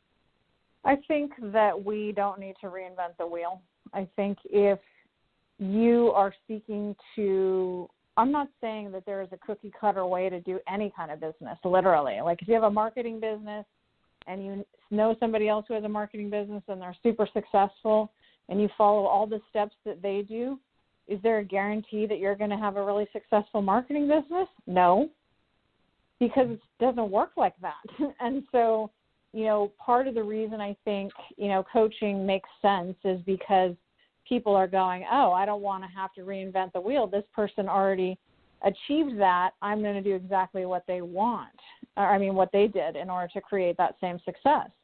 And I think that works in terms of, mindset and those sorts of things where you're teaching them specific strategies. But there's the piece of being in business where you have to recognize who you are and what your offer is that's unique. Not unique in terms of we're talking about a marketing company, because there's a ton of marketing companies, right? But unique in terms of you, what is your unique offer as a human in this world? And, that doesn't always fit in with somebody else's, blueprint to whatever. And that's why I don't teach just one strategy, because I know people are different, and one strategy that works for one client is going to not work for another client. And there are a few that I believe work for everybody, but they also have to not be in resistance to it. I've had clients that are like, yeah, no, I'm not doing that. And I go, well, this is the most effective way to, combat whatever it is. And they're like, yeah, that's embarrassing. I don't want to do that. I just go, okay, well, if you don't want to do that, that's fine. Moving on to the next thing, because trying to get people to do things they don't want to do is not an effective way to get people to move. Yeah, definitely agree with you on that. One of the things that I was curious about, and I've definitely read the bio of your success and everything, but I oftentimes wonder, do we sometimes get too caught up in the mentality of wanting what the Joneses have, meaning that you wanted to get that success, wanting even, I would argue, even sometimes within relationships, wanting that person has got that successful house, that successful car, that successful whatever and everything, and we still have that kind of mentality, and that can sometimes get in the way of us having true success. And it sounds to me like that's one of the things that you're fighting against, because I do think that we do get still in this day caught up in wanting to go after the Joneses and all of that. And you had a lot of the things that people say they want. I mean, you had the house that had a certain kind of value. You had a certain kind of car. You just said it was a nice car, but I assume it was a certain kind of car. And you were definitely living what everybody would say was the dream of everybody. But then things didn't quite stay that way. They went a whole different direction. And then you had to reinvent yourself, which is something else we're seeing a lot of folks do in this age of coronavirus. And reinvention and pivoting seem to be the wave of the future. I just wondered if you could share a little bit about your personal story and when you came to a realization that it wasn't necessarily those old visions that you might have had when you were, as you stated earlier, in your 20s and 30s, and now that you're at a different part of your life. That was a very diplomatic way to say that. The cliche is money doesn't make you happy, right? And it's absolutely true. In my old business, the one that I sold a few years ago, I worked for multi-billionaires, multi-millionaires. That was my clientele. And they're some of the most miserable people I've ever met. They have the thing that everybody says that you need in order to be happy. But happiness is based on an external event or thing. That's, I got a new car, it's awesome, it's fleeting, right? Because at some point it just becomes a car again, right? I don't care if it's a Ferrari. At some point you're like, that's okay. It's just a thing, right? And I was caught up in that for so long. I had 5 houses, I had the car, the truck, all the things. I had the time flexibility. I had lots of money in the bank. I had all those things, and I was completely miserable because joy is an internal experience, and when you create that, it's not fleeting. You do have to cultivate it in order to kind of rewire all this workings that have been going on for all this time, but that's an easy rewire based on recognizing what makes you feel good. Happiness and success, money, you cannot, none of us are getting out of this alive. You can't take any of that with you. It doesn't change anything. It gives you an opportunity for some other things, but there's still not happiness in it. And I realized at some point, not that long ago, that there's never enough. There's never going to be enough money. There's never going to be a nice enough car. There's never going to be a house big enough. There's never going to be a person that's perfect. None of that stuff, because that is all internal work that has to happen in order for you to feel good about any of those things. Because those will just go away and mean absolutely nothing. And again, back to deathbed, you're not on your deathbed going, I wish I'd had more money, more things, and this idea of success, I have a very different idea now. It's not based on monetary. It's not based on goals. It's based on real value as a human, not as a machine, a money-making machine or any of those other things. And I'm very passionate about this because I believe a lot of people are stuck in this cycle. And if they're listening now, you will never make enough money to make you feel good about you. That is an internal job that has nothing to do with money. And that's all I have to say about that.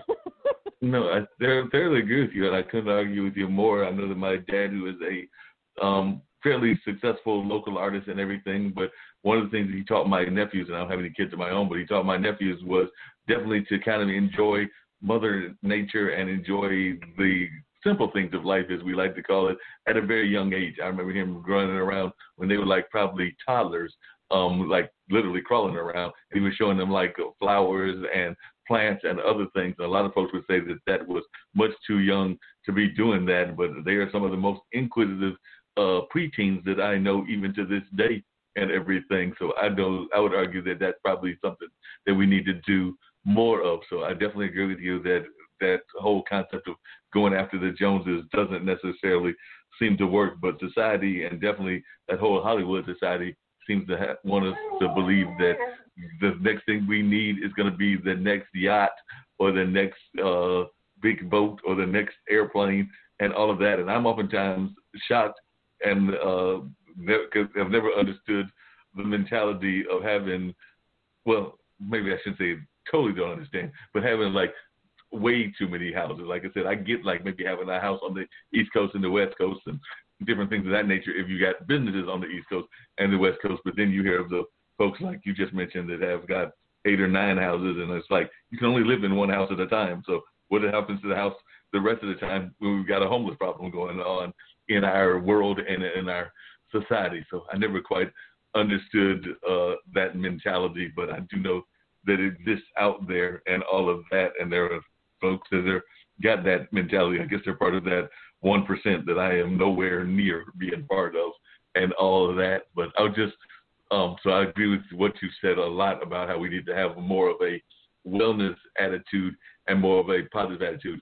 One of my favorite blues songs, and I've also, in addition to doing a variety of other things, is I do some blues DJing on Thursdays at one of our local community radio stations, and I cannot think of the artist right now to save my life if I wanted to, but there's an artist that the punchline of the song is that they've never seen an armored car at a funeral yet, which basically kind of alludes to what you were talking about, which is you can't take it with you, because if there was, there would be that armored car along with the hearse and everything. But that's the punchline of the song, is that they've never seen, and they, of course they've been to several because they were in that older 70 age range when they penned the song, I believe. So they said that they had never seen an armored car at a funeral yet, and I'm thinking that even when you were living in that kind of lifestyle, you probably didn't see many armored cars in any of those situations, or even in that many weddings, and on the more positive side as well.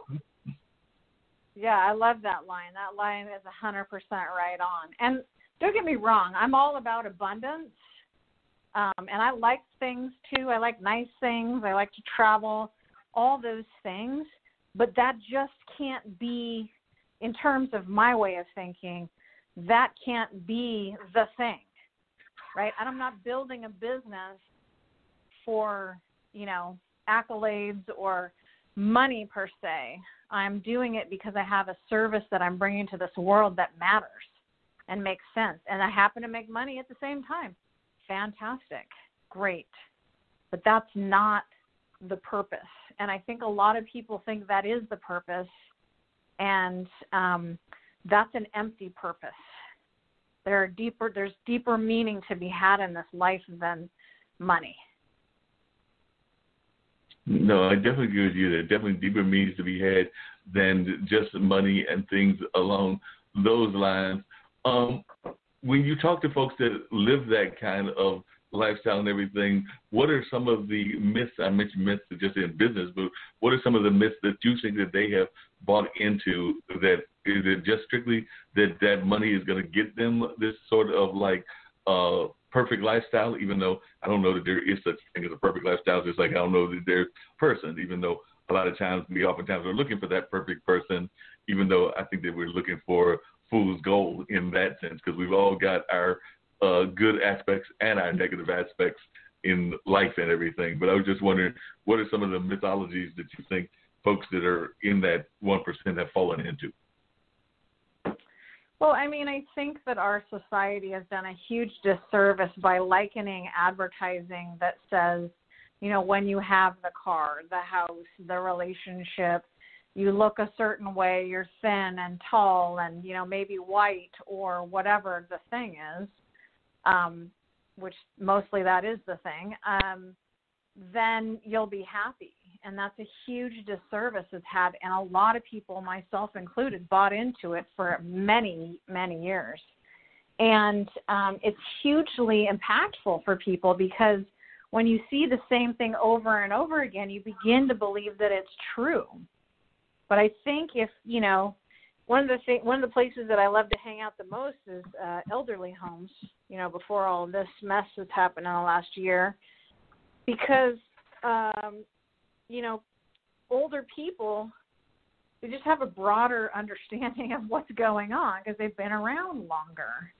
And they recognize, money will give you certain amenities, but it doesn't change the meaning of your life. And that's what I'm after.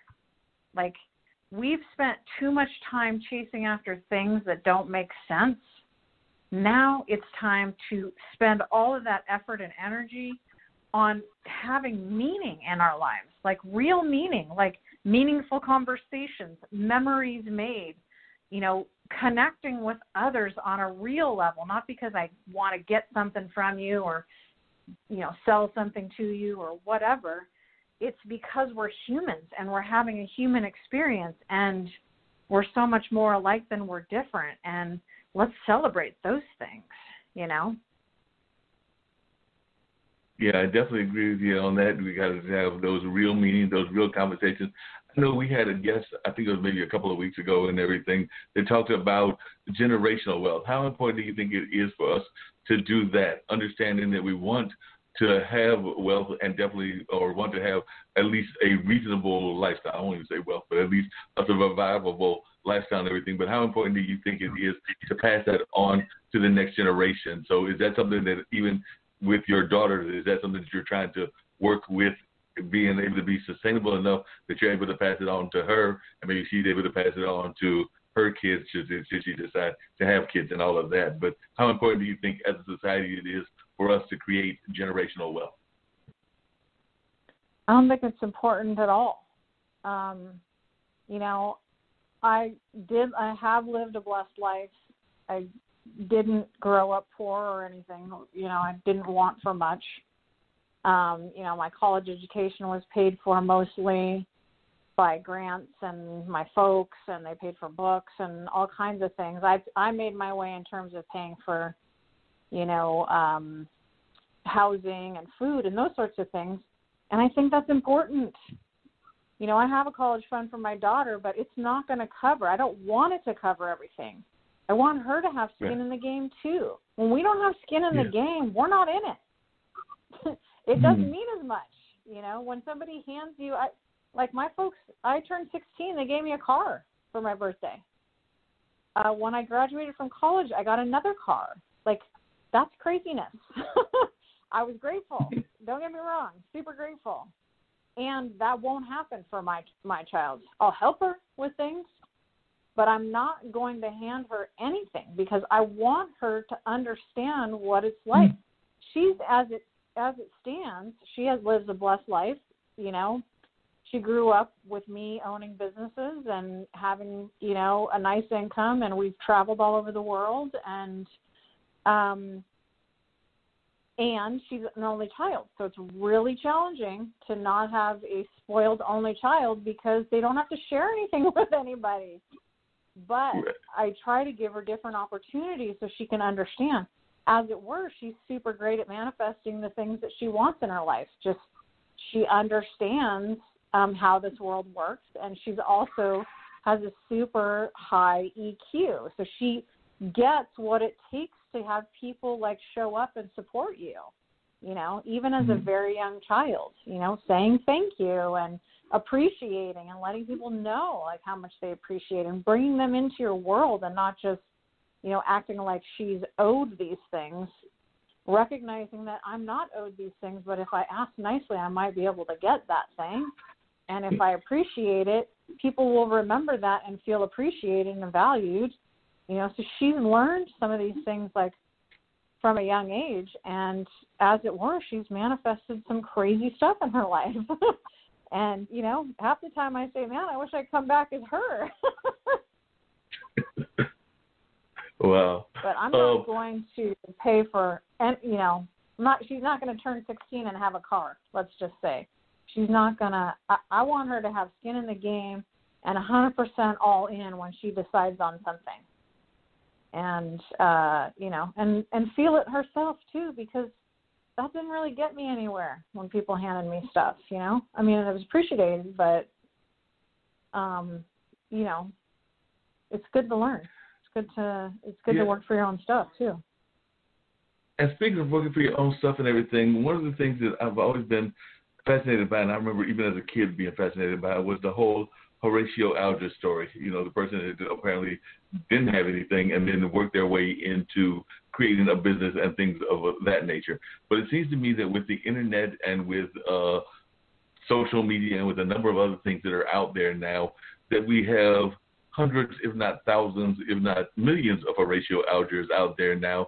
And it kind of comes back to something you said earlier in this podcast, which is not everybody is necessarily needs to be a business owner or an entrepreneur and all of that. So I was wondering, do you think that we've made it almost too accessible for everybody to become an entrepreneur and a business person? I mean, all you got to do is pretty much just stick your title on the internet, claim that you're a business owner and go out there and try to hustle whatever the business is, whether that's entertainment, whether that's music, whether that's shoes or a number of other products that are out there as well. So I just wonder, as one that has been in that entrepreneurship space, do you feel that in the 21st century it's almost become too easy to become a business owner, and that can be a detriment to some of our entrepreneurs?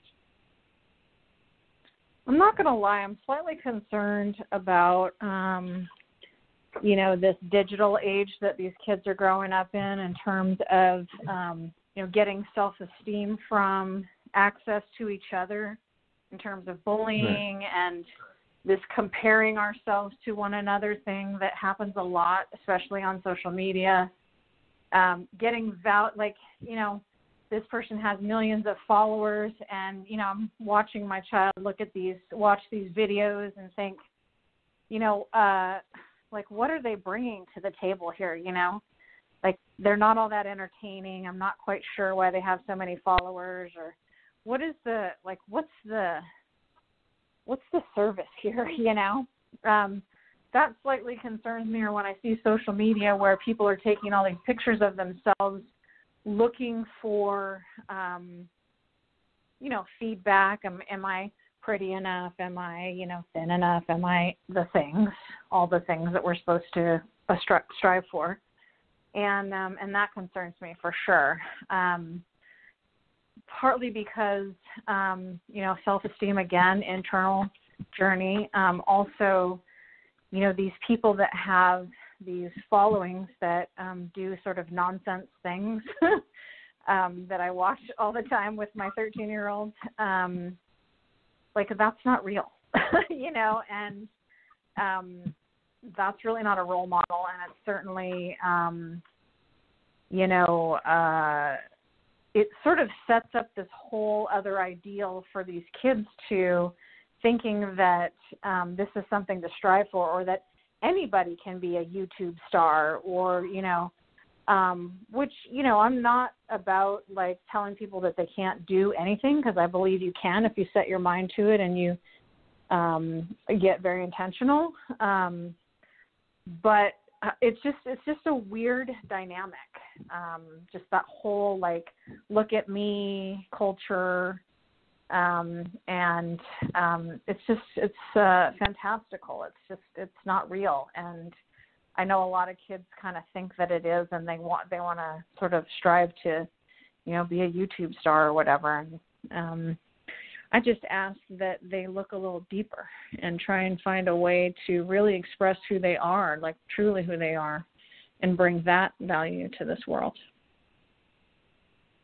Yeah, definitely. I agree with you on that. I was actually saying that that's one of the things, and Dean did not watch it, but I did watch the majority of the Grammys in their outside environment, that they were not actually all the time in the Staples Center. They were kind of going back between being inside and outside of the Staples Center. But yeah, some of those even established stars, I was kind of wondering exactly what messaging are you trying to put out there with what you're doing and all of that, because some of the messaging does seem to be a little bit clouded in that. And I do think that you definitely need to have positive messaging in what you're trying to create, and not knocking trying to have some sexuality aspects of some messaging, but I don't think that you need to go over the top with it, as I feel that they do on occasion. But maybe that's just me getting older and maybe hopefully wiser. And maybe if I was in my 20s, I might have put up with it a little bit more than I am in my 50s and everything. So maybe that's what's going on. Maybe I'm becoming my cranky old granddad and everything, because he would sometimes have his cranky moments and everything as I've gotten older as well. So maybe that's kind of what's going on also. But I do know that we are constantly changing, but I know that I still like my raunchy blues songs as well. So I haven't totally become my granddad, but I was sitting there worrying a little bit about that Cardi B and that song that she did with Megan Thee Stallion and everything, as I was sitting there watching it going like, I'm not sure that this is the imagery that I want. But I don't know what your thoughts are on some of the current things that are going on in pop culture compared to what you might have thought of it when you were in your 20s. You know, I think if you get a power position like that, you know, again, to whom much is given, much is expected. You know, if you're lucky enough to get into a situation where you can affect millions, then I think it's vitally important that you do that positively, you know. But that's just me. I'm not judging anybody. Everybody can do whatever they want. If it's me and I have the ability to reach millions, I'm going to see what I can do to affect that in the most positive way possible. But again, you know, just like anything, if your mindset isn't correct, you don't know. So if you don't have the skill set to recognize, you know, where you're at and what your message is, or you don't have a big enough why as to, you know, what kind of footprint you want to put in this world, then you'll just kind of roll with whatever is and do, you know, what you think is going to get you more of that attention. But that attention is just like money and success and amassing things. It's short-lived. It doesn't make you feel genuinely good. And at some point, they're going to recognize that and probably have some sort of crisis over it and hopefully use their position in a way that could impact millions positively. On the opposite side of this, and you may disagree with me, but I just want to know your thoughts on this. I have a good friend of mine. He actually does a show on one of our streaming platforms, and we re-air it here on our network, and you'll hear Dean talk about that in about 10 or 15 minutes and everything. But Zach, who's actually gone through some issues with bipolar himself and everything, but he was not overly thrilled with kind of the way that Meghan and Harry brought up the issue of mental health and everything, because he felt that it was kind of like done in a way that belittled the issue, and they were using in his sense, he was feeling that while they had the power, they weren't necessarily doing it in a productive way, because he's sitting there going like, do I really care that these folks that have got like, you know, a $400,000 suit or whatever she was wearing on is talking about this in a kind of surface attitude and not getting into the core of it. That was his complaint and everything. So would you agree with him, or would you have a response to him when he brings that up? Because he brought it up to me a couple of times on different platforms and everything. But I was just wondering, do you think that sometimes folks that are in power don't necessarily always use it in the effective way? Or did you feel that that was an effective thing to go on Oprah's show and to talk about it and kind of like just touch on it on the surface but not really go into it in depth?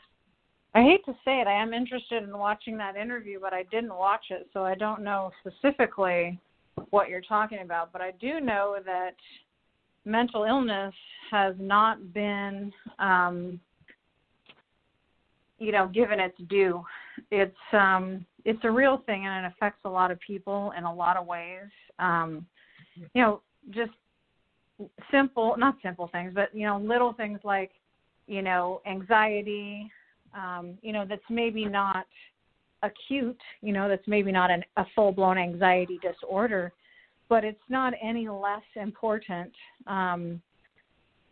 and a lot of people, because of the stigma, are not getting diagnosed and thus not getting the treatment that they need because it's just frowned upon to talk about these things. And so I applaud your friend who, has come out and said that they're bipolar and managing it how they can. Right.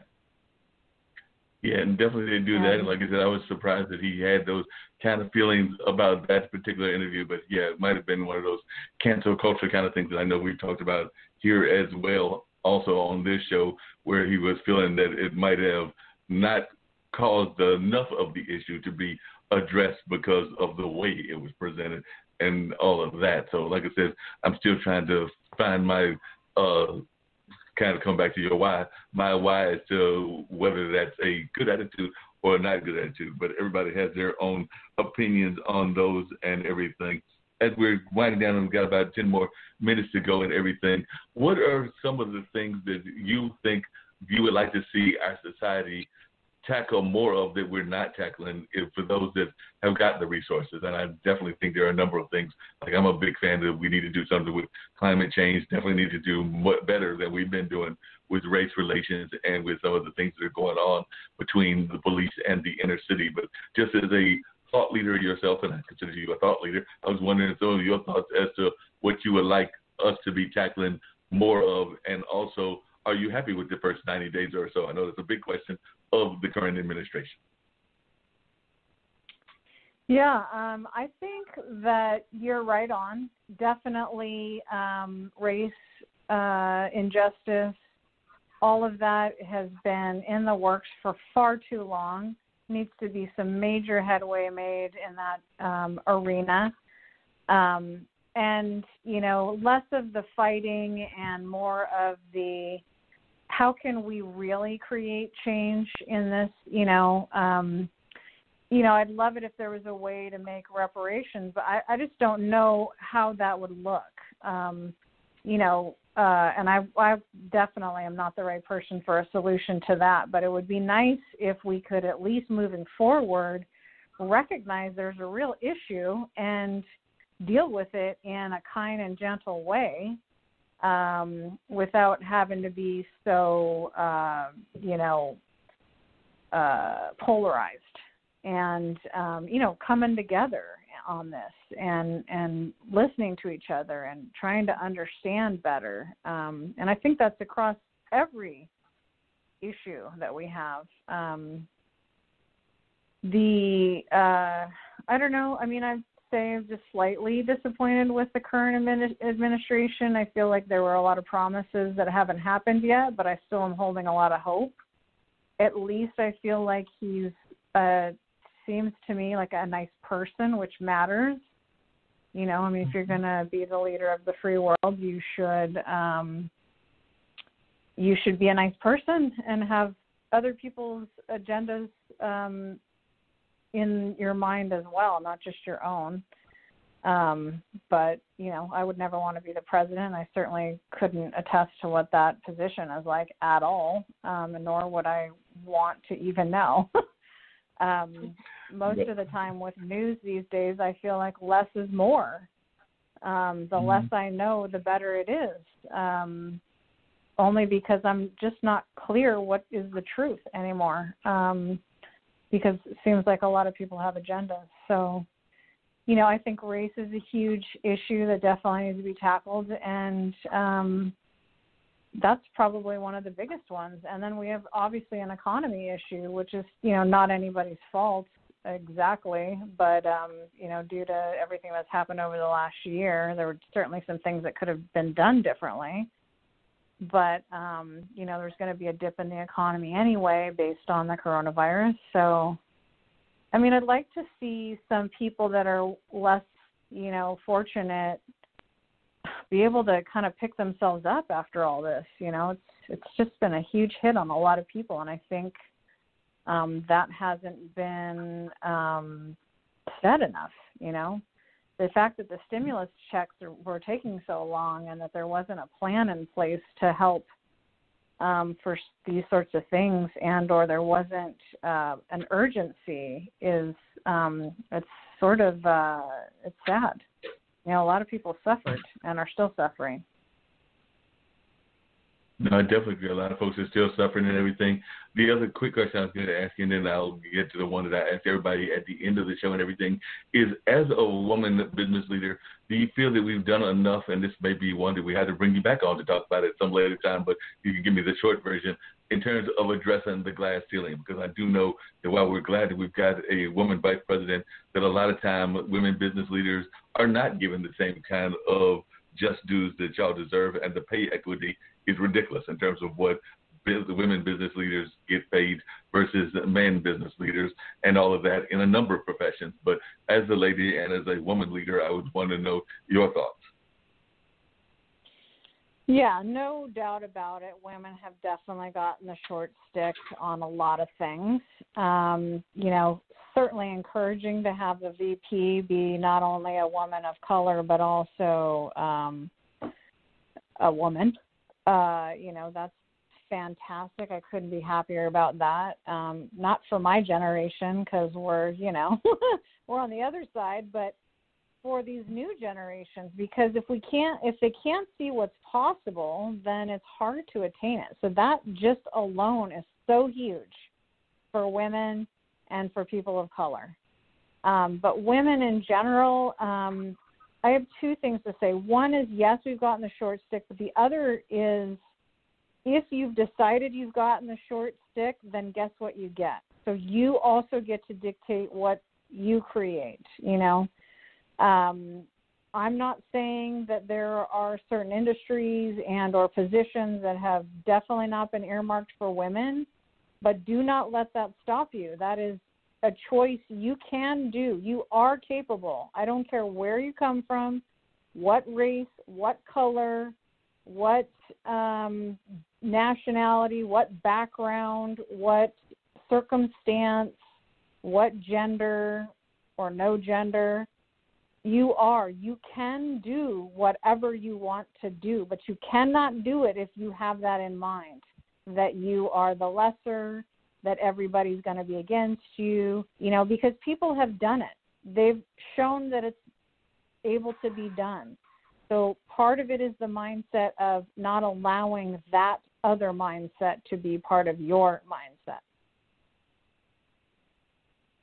Yeah, that makes a lot of sense, and I definitely agree with you that we've got to have more of that kind of attitude that you're talking about, and that much more positive attitude in that regard, because I think that too often folks defeat themselves before they even get in the game, and it sounds to me like that's one of the things that you have not allowed yourself to do, is to be self-defeated, because I know oftentimes we will let ourselves be self-defeated before we've even had a chance to pick up the ball, much less even try to throw a pass, to use a football analogy and everything. So I do think that that's something that too often we do, is we self-defeat ourselves, and that's why we need good coaches like you. So if folks are interested in getting your coaching, I know they can go to their website, which is erinmac.com and all of that. But what other social media do you have? And the other thing that I always ask all my guests to do on just about every show that I do is any words of encouragement that you can give to our global community, because here on Straight Talk with Dean and Mark, we do have listeners not just here in the United States, but throughout the globe. I think at one time Dean and me had counted them, and there were quite a few countries that were listening. And we've even got a network out of India that re-airs some of our stuff as well. So I would love to know your words in terms of positive thoughts and words of encouragement. Well, first and foremost, I will tell you what I tell everybody, which is I believe it is your birthright to be in joy almost exclusively. And if that is not the experience you are having, keep seeking. If you're listening to this, you are seeking. Keep going. If I'm not your right fit, there is somebody out there that can help you create this experience. We are meant to be enjoying ourselves, having fun, creating deep, meaningful relationships with people. That's the thing. All this other stuff is not the thing. This is the thing. So seek. There's plenty of people out there, maybe not slinging joy, but they're slinging some real positive things. Go and find the ones that speak to you, and don't give up. There is a movement happening. It is moving towards understanding these things, but it's not the norm yet. And so it's going to require you to keep immersing yourself into the things that you listen to and you go, that makes sense to me. Let me find out more about that, and let me find more people that are talking about those words and saying the things that hit me on a deep level. Keep seeking. It's out there. They're out there for you. If you want to find me, you can find me on Instagram. I post a ton of content, strategies, value, ideas to think about, different things you can do to make your life more enjoyable. My Instagram handle is Erin, ERIN, MACLLC, and my website is, the URL is listed there as well. And if I can be of service, I want to be of service. I always give away a free discovery call, 20 minutes, and I'll listen to whatever's got going on, and I'll give you a strategy to move on with your life. So if that sounds interesting, hit me up, DM me through Instagram.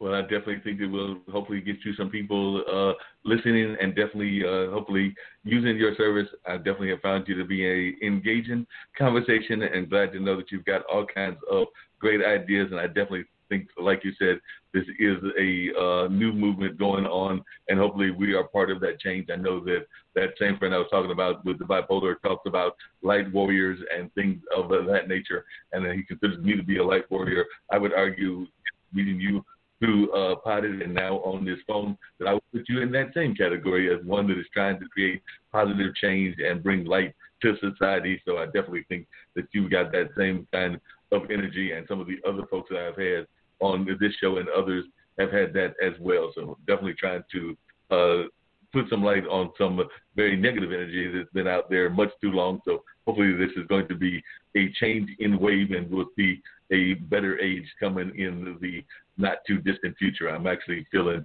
despite the fact that we've gone through this pandemic, actually relatively hopeful about the future, because of folks like your teenage, 13, that would be teenage daughter, and my pre-teenage nephews, and some other kids that I know that are in that 13 teenage years as well as in their 20s, that when I talk to them, they give me a lot of hope for the future based on what I'm hearing them communicate about what they see as their future, and also what they would like to see happen as they go into the adult years and all of that. So I'm thinking that they are definitely bright lights, and hopefully we can help guide them into that journey as we continue on our journey of life.